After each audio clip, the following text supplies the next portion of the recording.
दरभंगा का पहला automated driving test track अब बनकर लगभग तैयार है।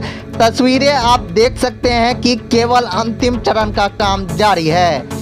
आपको बता दें कि शहर के कैदराबाद में स्थित सरकारी बस पड़ाव में आधा एकड़ में करीब 75 लाख की राशि से इसका निर्माण कराया गया है और ऐसा माना जा रहा है कि 12 जनवरी को मुख्यमंत्री नीतीश कुमार उद्घाटन कर सकते हैं। इससे पहले पुलिस लाइन स्थित मैदान में टेस्ट ड्राइविंग कराई जाती थी, लेकिन इसके बन जाने से वाहन विभाग और जिले के आम लोगों को भारी सहूलत मिलने वाली है।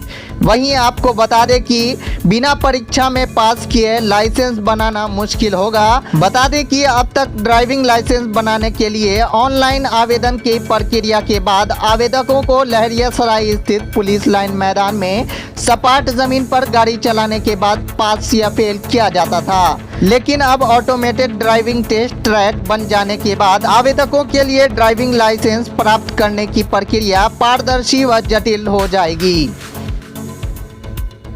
का ये ट्रैक बन रहा है, क्या लगता है लोगों के लिए कितना आसान है? बहुत आसान होगा, अच्छा रहेगा ट्रैक पर।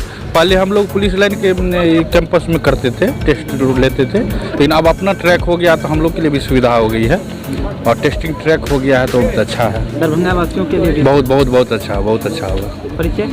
मेरा निर्मल कुमार सिंह।